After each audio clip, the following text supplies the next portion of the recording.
So Slurm, what really is it? Honestly, I don't really know, but I used it recently to turn a 40-hour job into a 1 hour one. It's using pretty basic Python script, and it just kind of parallelized the workflow and made it a lot easier. So Slurm is a high performance computing, or HPC, job scheduler and workload manager. It works with any cluster of computers, including supercomputers, so it can be incredibly powerful. So when the word high performance computing gets thrown around here, or HPC, my brain starts to just glaze over for some reason. Um, so we're going to go through an example here.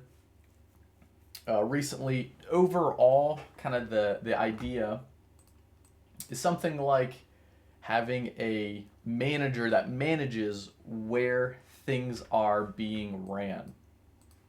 So we can have one machine here. So it could be a core in the computer, in a single computer. For simplicity's sake, we're going to say it's in a machine right here. So this is one machine, and we're sending a job or a script or something to that machine to do it. And what's nice about Slurm is that it can send it to a bunch of different either cores or computers. So in this quick example here, you can have it send out one job or multiple jobs to different machines to get some cool stuff going, get some parallelization of code. So a quick practical example here. Let's show a Python example of some code that's really just meant to do some data munging with a big netcdf file. So we're just doing a big math operation that can often take a long time. So in this case, for this specific case, we actually have about 40 years of data. And for this 40 years of data, we want to run this script for each year. The way that this is currently set up is it goes through 1 year, opens up those data sets, does some kind of processing. This is just kind of made up as an example. So converting time, converting units, converting the CRS, doing some calculations, and then exporting it out to a netcdf. This whole process, depending on how intense the calculations are, could be hours to, honestly, it could be hours, multiple hours to do one, depending on how fine the resolution is and all that, and how big the area is. So in this specific case, what you end up doing is something that looks like this. You run this script for a single year.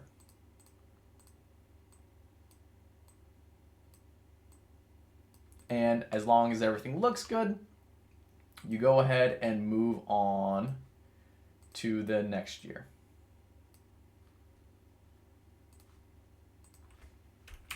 And that's all, fine and dandy. You could set this up in a loop to make it a little bit, nicer, so you don't have to rerun it over and over and over. But at the end of the day, you're still going to have something similar here of finishing up 1 year and then moving on to the next one at a time.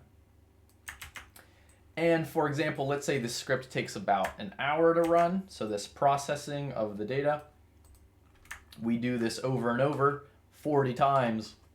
That's a 40-hour job right there. That's a 40-hour run of just for this one, processing part for one chunk of time. And just for a little bit more context, so the 40 years is from 1981 to 2020. So what is the alternative to this method? Well, that's where we go back to my man Slurm here. So I don't know how it works on a local machine. I've only used it on like a super computer where, you know, the creators of it or the maintainers of it are like, you know, deep in the weeds and know how it works. So I'm lucky enough to be able to use that. But what's really cool here is that instead of running this individual Python script one at a time, I can set this up as a job array, which you can see here. So this is a runjob.slurm file. It's just a slurm file. And here we can just specify a couple of things you might want to run.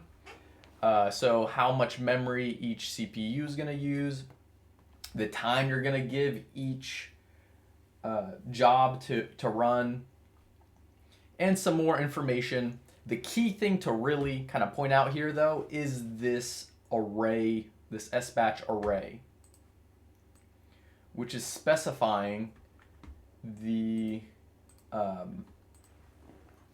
variable that's going to be changing in this case. So because it's a job array, each array is going to take care of this different year, which is really cool. Because then all I have to do is, so this kind of primes Slurm to run a certain way. And then this is the actual code that each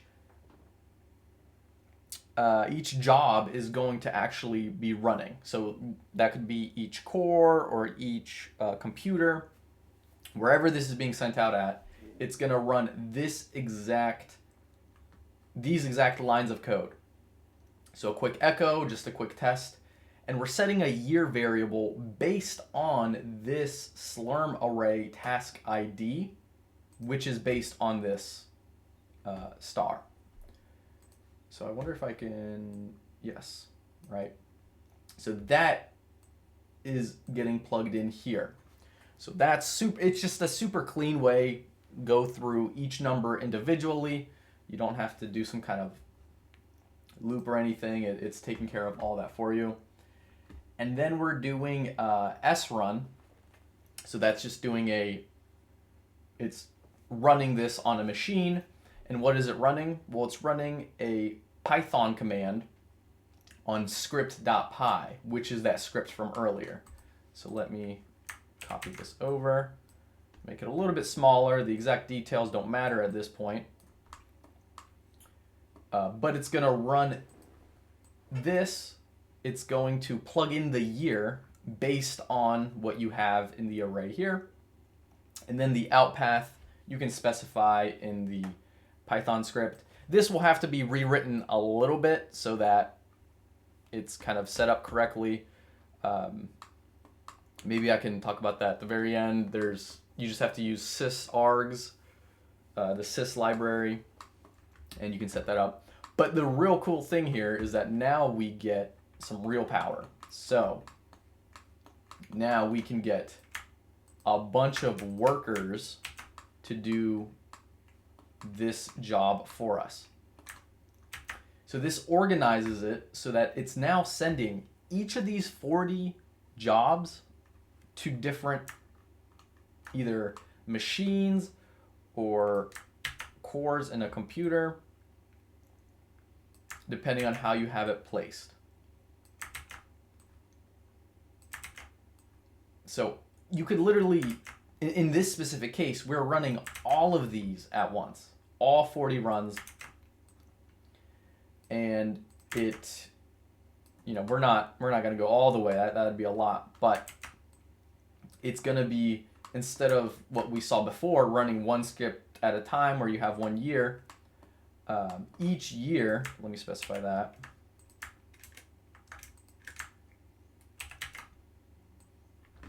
Is now being sent to a different machine.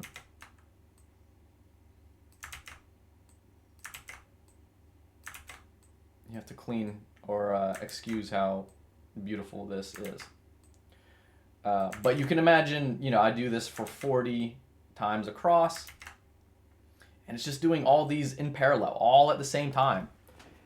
And so this 40-hour, job now just turns into a 1 hour. I can get this done in 1 hour.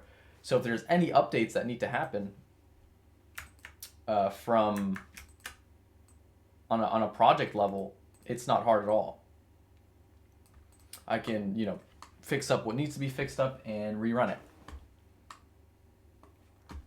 So I'll make a little comment here. We can have this one script run 40 times all in the row, and they're all, by the way, completely separate, right? They're not talking with each other. They won't run into each other. In this case, at least, it ran kind of flawlessly. And so, it was a beautiful way to just turn a 40-hour job into a 1-hour one. And let me actually share here at the very end, for those who are a little bit more interested in the code itself, the Python script. So I'll paste in here. So this is the original one-off Python script on the left. And then on the right, we have it kind of converted to work with Slurm.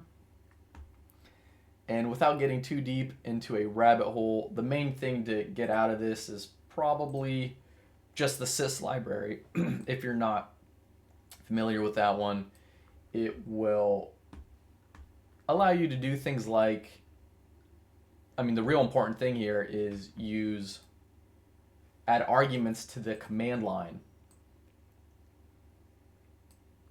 in order to input it into this script. So using sys, you can essentially, whenever you run, if I go back for a second, I'm doing a lot of jumping around here, but whenever I run this command and I'm inputting things into this Python script, that's where sys comes in, the sys library. And you can set up the arguments to plug in, wherever you want. So we'll plug those in here and plug that in here. And it just makes it a very clean way to deal with 40 runs of code. So if there are any kind of questions about any of that, feel free to reach out. It's just to me, it's a really exciting thing to work with. I'm still pretty beginner with it. The whole kind of parallelization thing and the difference between, when is it important to use different machines or different cores or threads. I always get told how different threads are, running things on different threads, but the power you can just use with this is just super exciting in my opinion. But yeah, feel free to reach out with any questions.